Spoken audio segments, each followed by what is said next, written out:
काल पुरुष कुंडली में जब लगन कुंडली की में कर्क राशि का उदय है तो व्यक्ति का जो चंद्र ग्रह है वो अपने आप में बहुत ही ज्यादा प्रोमिनेंट है एक व्यक्ति के विचारों को लेकर। व्यक्ति सेल्फ कंप्रोमाइज करना बहुत ही कम पसंद करता है। कुंडली का सेकंड हाउस सिंह राशि का जो एट्रीब्यूट है वो अपने आप में एक आत्मसम्मान को रिप्रेजेंट करता है। तो ऐसा व्यक्ति जब उसकी अलाइनमेंट को सन के साथ इंक्लूड करता है फोर्थ हाउस में, फोर्थ हाउस हमारे कंफर्ट जोन को रिप्रेजेंट करता है। एक व्यक्ति जो कि उसकी पैतृक संपत्ति है उसके अकॉर्डिंग व्यक्तिगत जीवन में काफ़ी सारी जो समस्याएं हैं उन्हें फेस करता है, क्योंकि सूर्य की जो पोजीशन है वो तुला राशि में अपने आप में काफ़ी वीक मानी गई है।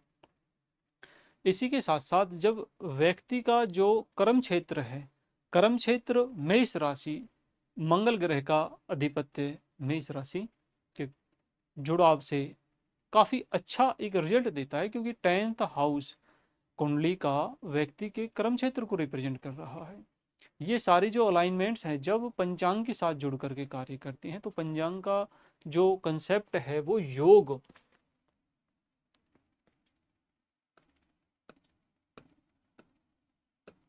और योग की जो डेफिनेशन है वो व्यक्ति के जीवन में काफ़ी अच्छा प्रभाव डालती है कि व्यक्ति किस तरीके से अपनी जो व्यक्तिगत लाइफ है उसमें चीज़ों को जोड़ पाता है। सुकर्मा जो योग है व्यक्ति को एक अच्छा टीचर, एक अच्छा गुरु रिप्रेजेंट करता है।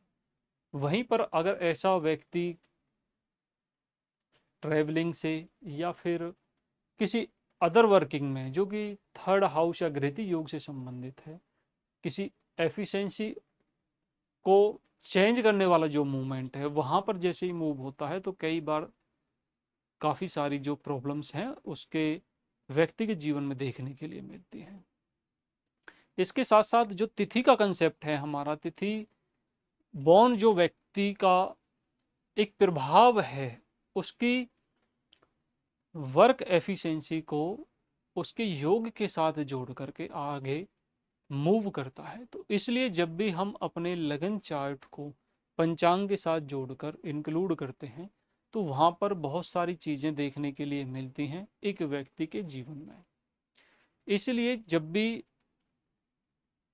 तिथि, नक्षत्र, योग, करण, वार, चौगड़िया, होरा, इसका जो डोमिनेंट क्षेत्र लगन कुंडली, नवमांश कुंडली, दशमांश कुंडली के साथ जुड़ता है तो हम उसकी जो डीप थिंकिंग है, उसकी जो इनर थिंकिंग है, वहाँ तक अपने आप को अलाइन कर पाते हैं। उसी के अनुसार कोई भी जो ज्योतिषीय उपाय है वो कार्य करता है। एक व्यक्ति के लिए फिफ्थ हाउस कुंडली का वृश्चिक राशि का जो डोमिनेंट क्षेत्र है वो ट्रांसफॉर्मेशन, बदलाव को दर्शाता है। और कुंडली का पांचवा जो भाव है वो हमारी नॉलेज, हमारी विजडम से संबंधित है। और वहां पर मरकरी, मून और राहु, तीनों ग्रहों की जो अलाइनमेंट है, मरकरी हमारा बिजनेस का कारक है, हमारे व्यापार का कारक है। मून हमारे इमोशंस का, हमारी मनस्थिति का कारक है। राहु जो कि फॉरेंस का कारक है, विदेश से संबंधित जो घटनाएं, इवेंट हैं वो राहु के डोमेन क्षेत्र में है। तो जब ऐसा व्यक्ति फूड से संबंधित कार्य में जुड़ा हुआ है और वहां पर वो ट्रांसफॉर्मेशन, बदलाव को दर्शाता है तो ग्रोथ देखने के लिए मिलती है। राहु और मून का जो कॉम्बिनेशन है वो फास्ट फूड से रिलेटिव जो वर्किंग है उसको रिप्रेजेंट करता है। मून और केतु का जो डोमिनेंट क्षेत्र है वो जड़ से जुड़ा हुआ है। ऐसे व्यक्ति को बिल्कुल बेसिक तौर पर चीजें स्टार्ट करनी पड़ती हैं। सैटर्न मेष राशि में काफी कमजोर माने गए हैं काल पुरुष कुंडली में, लेकिन इसका एक बहुत ही अच्छा कंसेप्ट है कि ऐसा व्यक्ति जिसकी कुंडली में मेष राशि में सैटर्न, शनि ग्रह विराजमान है, उस व्यक्ति को हार्ड वर्क से ज्यादा स्मार्ट वर्क पे कार्य करना पड़ेगा। क्योंकि जो स्मार्ट वर्क है, व्यक्ति 8 घंटे कार्य नहीं करके 30 मिनट या 1 घंटे में अपनी पूरी लर्निंग को, अपने पूरे प्रोफेशन को ग्रोथ की तरफ मूव करता है। तो इसी के अनुसार एक व्यक्ति की जो व्यक्तिगत लाइफ है, जो प्रोफेशनल लाइफ है, जो बिजनेस है, जो उसका फाइनेंशियल स्टेटस है, उसको हम एक्सप्लेन कर पाते हैं उसकी date of birth, time of birth, place of birth के माध्यम से। इसीलिए इसका जो सेकंड फेज है वो हमारा वास्तु को जोड़ता है। और वास्तु में सबसे अच्छा जो कॉन्सेप्ट है, सिंह राशि जो हमारा ईस्ट नॉर्थ ईस्ट जो जोन है उसको रिप्रेजेंट करती है। ईस्ट नॉर्थ ईस्ट जो डायरेक्शंस है, वहां पर एक व्यक्ति को पर्जन्य देवता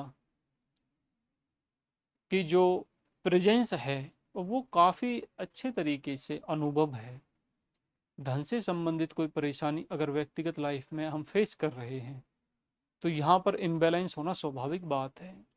सूर्य का तुला राशि में गोचर करना, बर्थ के सूर्य से जुड़ करके एक व्यक्ति को इंडिकेट करता है फाइनेंशियल अनस्टेबिलिटी के लिए। वो दर्शाता है कि इस समय आपको धन से जुड़े हुए जो भी आपके डिसीजन हैं वो काफ़ी सोच समझ के लेने हैं। आप यहाँ पर इसका लॉसेस वगैरह फेस करना पड़ सकता है।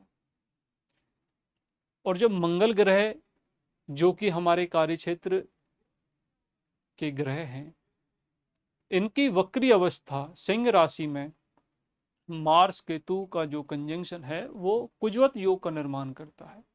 और कुजवत जो योग है उसे अच्छा नहीं माना गया है। जिस प्रकार से हमारे जो जन्म कुंडली के 27 योग, 27 नक्षत्र अपने आप में फिक्स हैं, और इससे अलग जो सेकंड फेज हमारा योग का कंसेप्ट है वो हमारा ग्रहों से संबंधित है। गुरु बृहस्पति और राहु ग्रह से बनने वाला गुरु चांडाल योग कुंडली के जिस भाव को एक्टिवेट करता है उसी के अनुसार उसके व्यक्तिगत जीवन में उसका परिणाम और प्रभाव देखने के लिए मिलता है। इसलिए जब भी हम लगन कुंडली में एक वर्किंग को, धन स्थिति को देखते हैं तो वहां पर वृषभ राशि का भी बहुत ही ज्यादा महत्वपूर्ण योगदान देखने के लिए मिलता है। गुरु बृहस्पति और केतु की जो कंजंक्शन है, जीव का उसकी पैतृक विचारधारा से, पैतृक संपत्ति से जुड़ना, ये इसके अलाइनमेंट को दर्शाता है। लेकिन इसमें सबसे जो महत्वपूर्ण चीज है घ्राति कारक की एक्टिवेशंस। तो घ्राति कारक की जो एक्टिवेशंस है वो हमारे कारक तत्व में अच्छी नहीं मानी गई। तो ऐसे व्यक्ति के लिए जरूरी है कि वो मंत्र सिद्धि पे अपने आप को ज्यादा अलाइन करे। ऐसा व्यक्ति जितना भी अपने आप को मंत्र सिद्धि में इंक्लूड करता है, धन से संबंधित जो परेशानियां हैं वो धीरे धीरे कम और खत्म हो जाते हैं। एक व्यक्तिगत लाइफ में जो कैश फ्लो की बात है तो वीनस शुक्र ग्रह जो कि कुंडली के तीसरे भाव में कन्या राशि में शुक्र ग्रह की जो स्थिति है उसे अच्छा नहीं माना गया। मीन राशि में शुक्र ग्रह उच्च के हैं, और उच्च का कंसेप्ट है कि एक व्यक्ति जो कि धन को काफी अच्छे ढंग से खर्च कर पाता है, और खर्च वही कर सकता है जिसके पास है। इसीलिए जो कन्या राशि का डोमेन है वहां पर कई बार फाइनेंशियल इंस्टेबिलिटी देखने के लिए व्यक्तिगत जीवन में मिलती है। एक व्यक्ति को बार बार लोन्स वगैरह लेने पड़ते हैं। ये सारे जो इवेंट्स हैं ये देखने में आए हैं। तो जब भी हम इसके तिथि योग को लगन कुंडली के साथ जोड़ते हैं तो व्यक्ति का जो एक व्यक्तिगत प्रारूप है वो काफी ज्यादा चीजों को बदलाव की ओर अग्रसर करता है। और इस बदलाव में जो चीज महत्वपूर्ण है वो उस व्यक्ति के नक्षत्र, क्योंकि मनस्थिति का कारक है, और मन स्थिति में सबसे ज्यादा जो चीज महत्वपूर्ण है वो सही डिसीजन मेकिंग है। अगर एक व्यक्ति सही समय पे सही कार्य को स्टार्ट कर पाता है, सही डिसीजंस को ले पाता है, तो भविष्य में उसे कम समस्याओं का सामना करना पड़ता है। करण जो है वो हमारे कार्य क्षेत्र की जो प्रारूप है जिसके अकॉर्डिंग एक व्यक्ति धन को अर्जित करता है, उसके जुड़ाव को प्रदर्शित करता है। और वृष्टि जो करण है उसे डेली रूटीन की जो लाइफ है एक व्यक्ति का जो टीचिंग से संबंधित वर्किंग है उसके लिए सही नहीं माना गया, क्योंकि गुरु बृहस्पति का जो एट्रीब्यूट है जब सैटर्न के साथ उसे आप अलाइन कर रहे हैं तो वीनस अच्छा रिजल्ट नहीं दे पाता, क्योंकि वीनस जो है वो दैत्य गुरु है, गुरु बृहस्पति जो कि सात्विक गुरु हैं। और सैटर्न की जो अलाइनमेंट्स है वो अर्थ त्रिकोण में काफी अच्छा कार्य करती है, लेकिन सैटर्न की जो अलाइनमेंट धर्म त्रिकोण में है वो व्यक्ति इस तरीके से अपने कार्य को अपने प्रारूप को आगे नहीं बढ़ा पाता। D7 जो चार्ट है उसकी जो अलाइनमेंट है वो चाइल्ड बर्थ इशू के कंसेप्ट को क्लियर करती है। वृश्चिक राशि का पंचम भाव में विराजमान होना और कालपुरुष कुंडली का जो मेष राशि का फर्स्ट हाउस का कंसेप्ट है वहां पर शनि का विराजमान होना। D7 जो चार्ट है वो हमारा संतान से संबंधित है। और जब यहाँ पर आप लगन में गुरु बृहस्पति को मकर राशि में रिप्रेजेंट करते हैं, वहां पर गुरु बृहस्पति एक अच्छे तरीके से कार्य नहीं करते, क्योंकि गुरु बृहस्पति एक सौम्य स्वभाव ग्रह है। उन्हें किसी कार्य को बेसिक तौर से करना पसंद है। और मकर राशि जो है वो एक व्यापारिक क्षेत्र है, वहां पर एक व्यक्ति हर किसी संबंध को सिर्फ अपने व्यापार के तौर पर ही जोड़कर देखता है। उसी के अनुसार वो अपनी जो दैनिक क्रियाएं हैं उसे व्यापार बना करके ही रखता है। उसके लिए किसी संबंध का कोई भी महत्व नहीं है। तो ये जो सारी चीजें हैं एक व्यक्ति के व्यक्तिगत लाइफ में उसे काफी अच्छा रिजल्ट देती है। यहाँ पर जब हम वास्तु को न्यूमरोलॉजी को इंक्लूड करते हैं तो काफी सारी जो चीजें हैं वो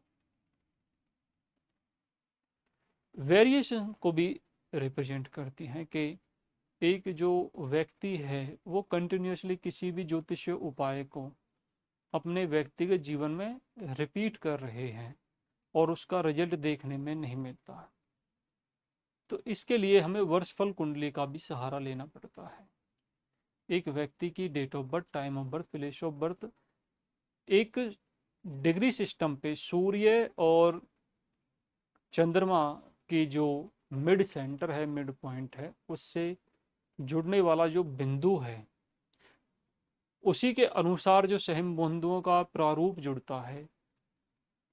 इसके आगे जब हम अष्टक वर्ग, सर्वाष्टक वर्ग बिंदुओं की कैलकुलेशन करते हैं तो हम उसके प्रोफेशन को, उसके फाइनेंस से संबंधित जो परेशानियां हैं उसके रिगार्डिंग काफ़ी अच्छा कोई भी ज्योतिषीय उपाय वर्तमान कंटेस्ट में, क्योंकि अग्नि तत्व राशि, जल तत्व राशि, वायु तत्व राशि, पृथ्वी तत्व राशि, ये धर्म अर्थ काम मोक्ष के जो अलाइनमेंट्स के जुड़ाव हैं उसी के अनुसार वो चीज़ें कार्य करती हैं।